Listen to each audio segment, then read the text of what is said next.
and welcome to a special edition of The Wave. I am here with Dr. Bravener, our school psychologist, and I'm going to be asking her some questions about what it's like to be a school psychologist. Could you please introduce yourself and explain what your job is? Sure. So I'm Dr. Heather Bravener.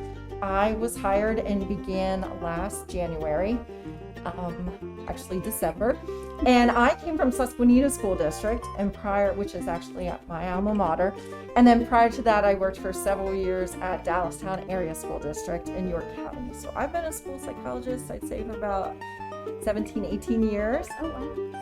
Yeah. So, and then as far as what a school psychologist is or does, our training really focuses on both education and psychology, kind of like what it sounds. Just meshing the two. Mm-hmm.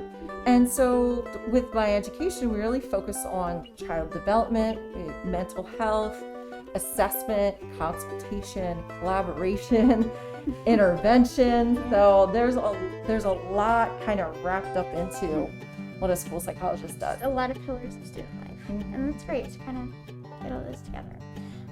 What qualifies you to be our school psychologist? As far as becoming a school psychologist, you first earn your bachelor's degree. For some it takes 4 years, for some it takes longer than that. And then you go on for graduate school. So my graduate training and undergraduate training was at Millersville University. And I would say my graduate training was part-time, so it took me about 3 years, to about 7 years into schooling for my certification. So my certification is through the Department of Education.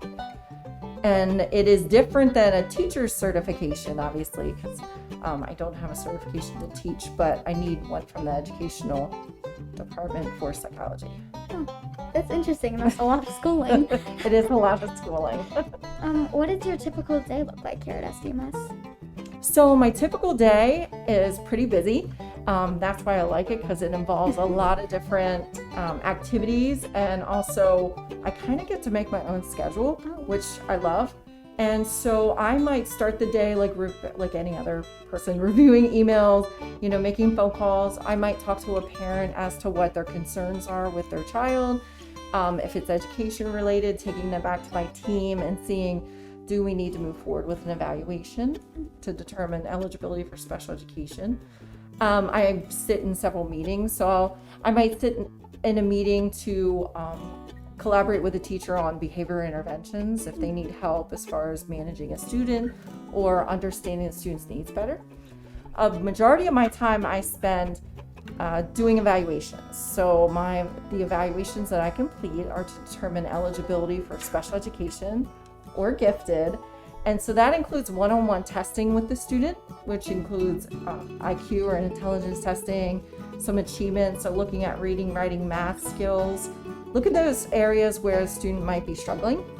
That might also include looking at whether there's symptoms of anxiety or depression, attention deficit disorder, and how that's impacting the student and their learning. So then I use that information in addition to gathering input from teachers, from parents, record review, and so forth. And so the other part is the testing individually with the student, pulling all the information together, and then writing reports. So I do a lot of writing.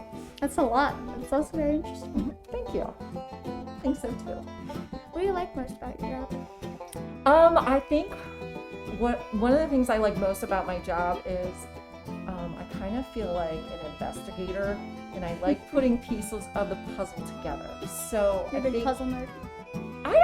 Not so much puzzles. Not like putting them together, puzzles, but more like doing the research and trying to figure out, why is the student really struggling? So getting information. What was interesting was one time I worked with a student who was really struggling with writing, and everybody thought it was just he didn't like to write, it was hard to write.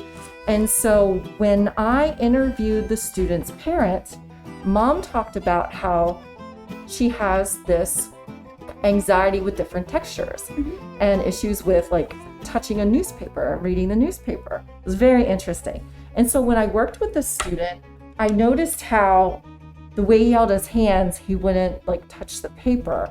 And the more I talked to him about it, I asked him like, well, how do you get your papers out of your backpack? Or he was really good at doing it in ways that nobody would pick up on it. So But figuring out that it's really not a writing difficulty so much as he didn't want to touch the paper, and then coming up with interesting interventions or ways to help him in school.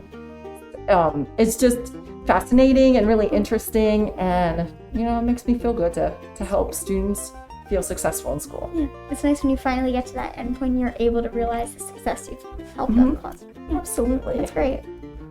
If you could change something about your job, what would you change? Okay. So that's a really easy one. All the paperwork. All the paperwork. So unless you love writing reports, and all you guys out there that love to write, be a school psychologist. We write tons of reports. So for me, I'd rather be working more directly with students. Yeah. That's a good part of your job. Absolutely. What do you enjoy most about your job? And I guess we kind of just answered that a little bit there. Yes, absolutely. Working with the kids and collaborating. It's so important to work as a team. I really enjoy collaborating with parents and teachers and brainstorming and being able to work together to come up with maybe even unique and different interventions, like thinking outside the box to really meet a student's needs. How did you get into psychology with that? It's funny. When I was in elementary school, we had a career day.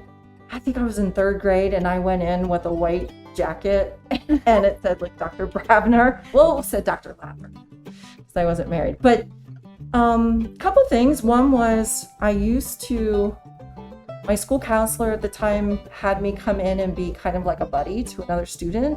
So I really liked the school counselor aspect of like working with other kids and just kind of being a mentor or a helper. And then my mom worked in education. So she worked as a paraprofessional in emotional support. And I think hearing her stories also of supporting students and the connections she made really kind of geared me towards doing school psychology. What impact are you looking to have on this school and the students?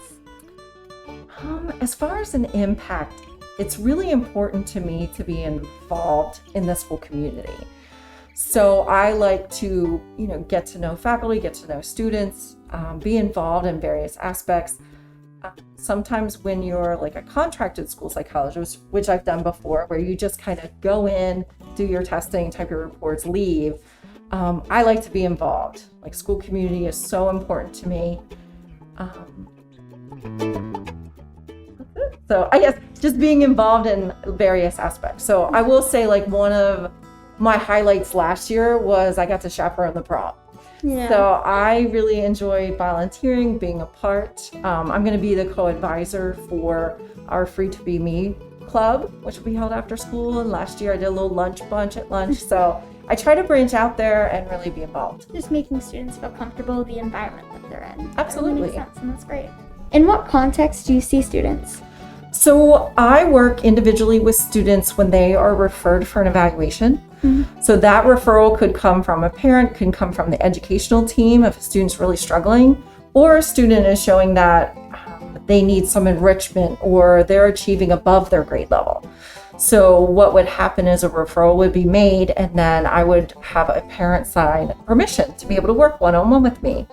So then we usually work one-on-one, completing the testing, like I said, IQ, achievement testing, different things. Then I score all the information, gather information from teachers and the classroom setting and parents, developmental history and so forth, and then pull that into a report. So really a bulk of my job working one-on-one with a student is during the evaluation piece. Interesting. Yeah. As far as like other programs and so forth, like I said earlier, I do participate in our like multi-systems tiered support, the MTSS, and then also student assistance program. Oh. Okay, so you do a lot here at STMS and you help a lot around the school. You're kind of like the safety net for all of us. Thank you. I try to be. Do you have anything else that you'd like to tell the students here? As a school psychologist, just to clarify, I know I'm often thought of as a clinical psychologist, so I don't diagnose, or a therapist doing one-on-one therapy. And really, my role is looking at eligibility for special education and then providing and working with teams to provide like those interventions and supports. Yeah. So you are a resource here at SDMS, and I think more people should know about that, and that's a great way to have an interview like this. Thank you. So I just want to say thank you for having me today. I was really, really excited to be joining the Susquehanna Township family. We're so happy to have you. Well, thank you. It was really important. Diversity is a passion of mine. So the fact that I am in the #1 most diverse district in the state is just very exciting. And I feel privileged to be here. So come say hi, stop by. Even though I might not work one-on-one with you, I do love to get to know the students, and I'm in room 254 by Miss Floyd. Thank you so much. Signing off for The Wave, I'm Hannah. And Dr. B.